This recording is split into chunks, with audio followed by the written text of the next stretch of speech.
So, good morning or a good day for wherever you are in the world.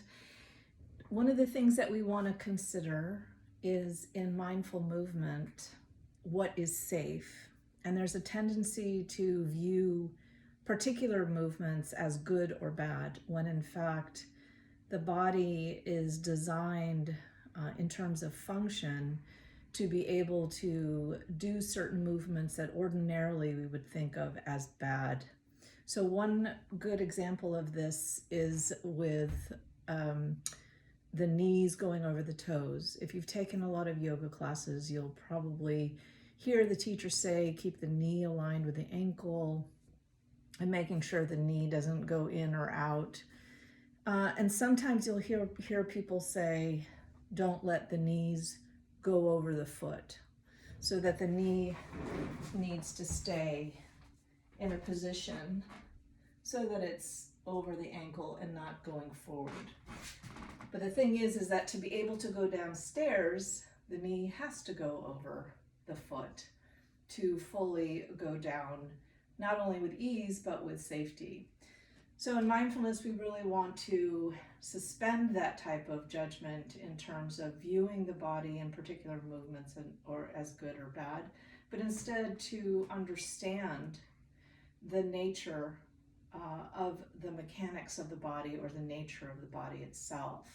In particular, paying attention to the quality, and as you're learning about your body, paying attention to actually doing a lot less, maybe doing 50% of capacity, and really taking out as much maybe weight as possible, or the effect of gravity.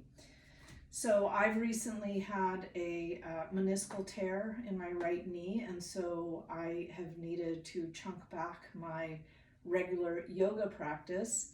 And so just to give you an idea, I can bend my knee now, but to start, I had to kind of keep my knee a little bit straight, and that was the best I could do. Usually when you're starting back into any kind of movement from an injury, you really want to make sure that you start with just contracting the affected muscles around the joint. But that's another topic for another time. For today, I'm just going to show you, if I'm going to rehabilitate my knee, this movement here, or this position of the knee, is a progression. And it's a progression from being able to step forward to bending the knee, and then coming down into this position. So if you are wanting to go back to, for instance, you've gone to rehab, you can get into this position. Just be aware that the lower you go, up until about this point, it's mostly the muscles surrounding the knee that's giving primary stability. But as you start to go deeper and this knee starts to go over the toes, then you're really straining the ligaments and the tendons, and in my particular case, the meniscus will start to speak. So it's important to pay attention not only to the idea of the knees over the toe, or the knee over the ankle, but also being aware of the position of the foot, keeping the ball in the heel of the foot firmly grounded, as well as paying attention to the back foot, which is also part of your stability.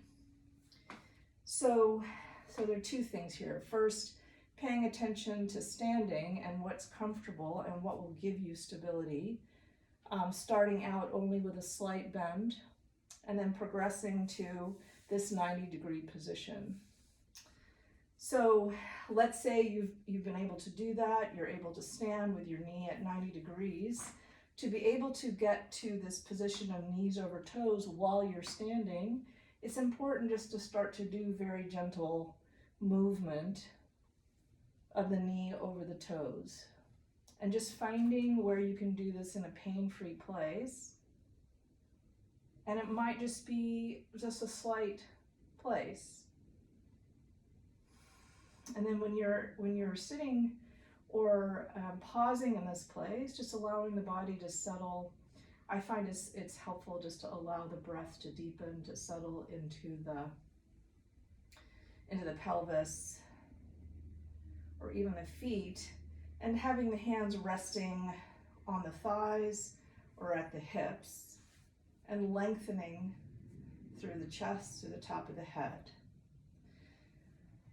Now for some of you, this might actually be a challenge because as you can see in this back leg here, that I'm opening the front of the opposite hip. So I'm going to switch positions here so you can see it.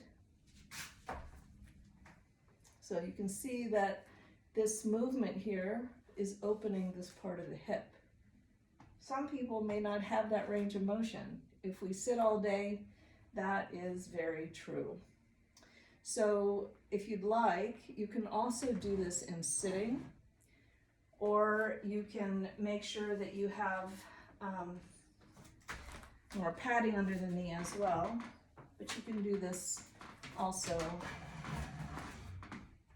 in a position where you're sitting on the edge of the seat and drawing that knee back. So you can't see my leg there. I'll move this forward.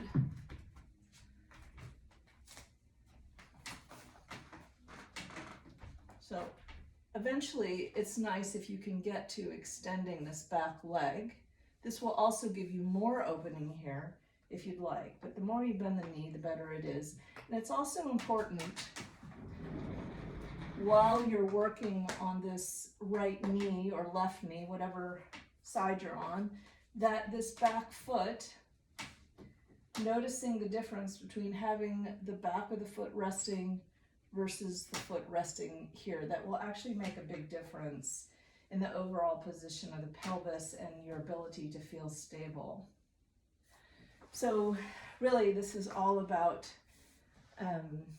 experimenting and being aware. In our meditation practices, we're often in a fixed position and it's the mind that is jumping through hoops and looking for a place to go and trying to find a place of resting awareness that gives us ease.